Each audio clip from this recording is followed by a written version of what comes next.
আসসালামু আলাইকুম সবাইকে, আশা করি সবাই ভালো আছেন। আজকে আমি আপনাদেরকে গার্মেন্টস ট্রেডে ব্যবহৃত একটি জনপ্রিয় ব্র্যান্ড জুকি, এই জুকি ব্র্যান্ডের একটি বাটন স্টিচ মেশিন কিভাবে আমরা টেনশন পোস্ট লাগাই এই নিয়ে বিস্তারিত আলোচনা করব। তো এলকে 1900-AN-SS এই মডেলের মেশিনটিতে আমরা আজকে টেনশন পোস্ট কিভাবে লাগাতে হয় এই নিয়ে ভিডিওটি তৈরি করতেছি। আশা করি পুরো ভিডিওটি দেখলে আপনাদের যারা নতুন আছেন তাদের জন্য অনেকটাই কাজে আসবে।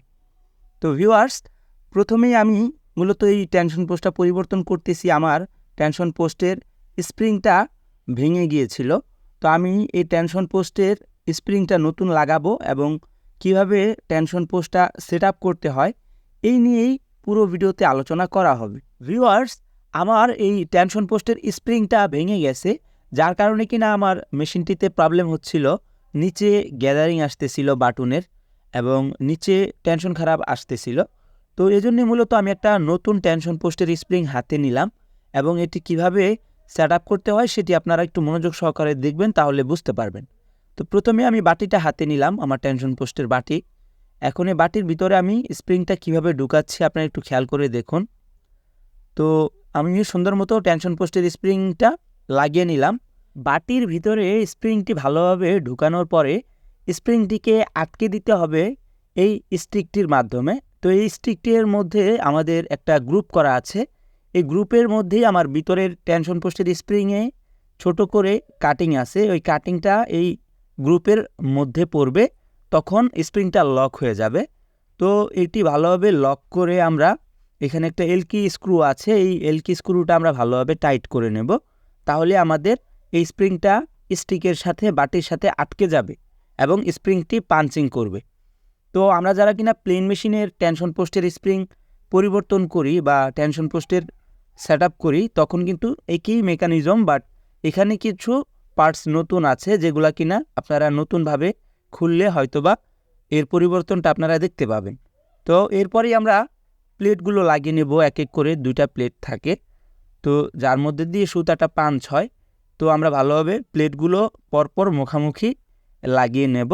এরপরেই আমরা যেই অংশটি লাগাবো সেটি মূলত স্প্রিংগুলো আটকে থাকে তার মধ্যে। তো এটি একটি গ্রুপ আছে, আমাদের যে স্টিকের মধ্যে যে গ্রুপ আছে, এই গ্রুপে এলকি স্ক্রুর মাধ্যমে আটকে দিতে হবে। তো আমরা অবশ্যই ভালোভাবে গ্রুপে রেখে স্ক্রুটি ভালোভাবে আটকে দেব যেন এটি মুভিং না করে। তো এখানে তিনটা ছিদ্র দেখলাম আমরা, এই তিনটা ছিদ্রতেই মূলত স্প্রিং থাকে, এই স্প্রিংয়ের মাধ্যমে মূলত টেনশন পোস্টটি পাঞ্চিং হয়। তো এখন মূলত সোলোনাইটের সাথে মেশিনের যে মেকানিজমটা কাজ করে তার মধ্যে আমাদের এই স্টিকটি ঢুকাতে হবে। তো এই স্টিকের মধ্যেই মূলত এই টেনশন পোস্টটা সেট আপ হবে। তো এটি ভালোভাবে বসানোর পরেই আমরা মূলত আমাদের এই টেনশন পোস্টটি এই স্টিকের ভেতরে সেট আপ করবো।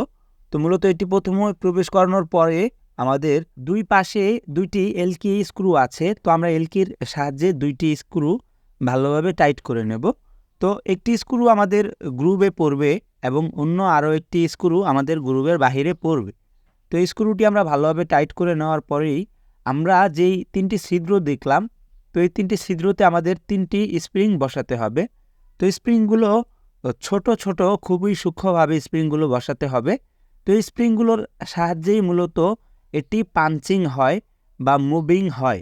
তো এখানে তিনটি স্প্রিং আমরা দেখতে পাচ্ছি। তো তিনটি স্প্রিং আমরা এই কালো যে অংশটি আমরা দেখতে পাচ্ছি পার্সের, আমরা তিনটা ছিদ্রের মাঝামাঝি সুন্দরভাবে লাগিয়ে নেব। এরপরেই আমরা মূলত টেনশন পোস্টটি আমাদের প্রায় ম্যাক্সিমাম কাজ শেষ হয়ে যাবে আর কি।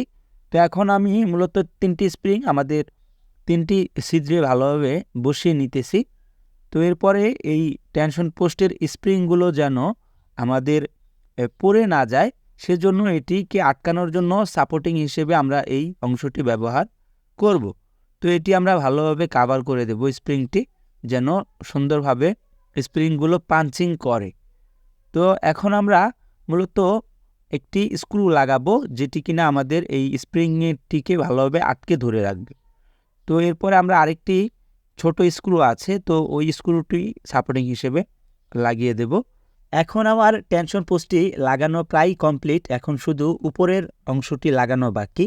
তো ভিউয়ার্স, যারা কিনা আমরা লাইন মেকানিক্স বা যারা কিনা ফ্লোরে জুনিয়র মেকানিক্স হিসেবে আছে, তারা কিন্তু এই টেনশন পোস্টটি অনেকেই পরিবর্তন করেনি কখনো। তো তারা যদি ফার্স্ট টাইম এই টেনশন পোস্টটি খুলে তাহলে কিন্তু সেট আপ করতে অসুবিধে হয়। তো এই জন্যই মূলত আমি এই ভিডিওটি করা।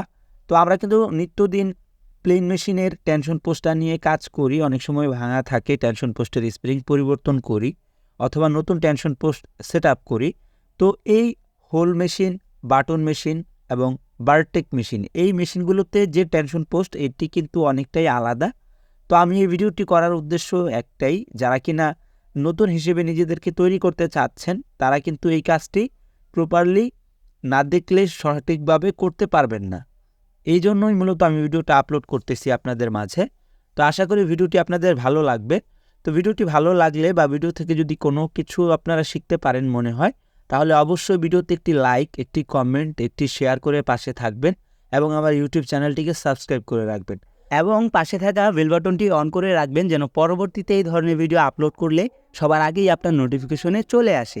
আর যারা কিনা ফেসবুক থেকে দেখতেছেন অবশ্যই পেজটিকে ফলো দিয়ে রাখবেন।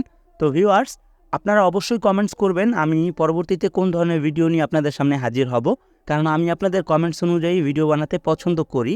তো ভিউয়ার্স, সবাই ভালো থাকুন, সুস্থ থাকুন, এই কামনা করেই বিদায় নিচ্ছি। দেখা হবে পরবর্তীতে অন্য কোনো ভিডিওতে। তো সবাইকে আসসালামু আলাইকুম।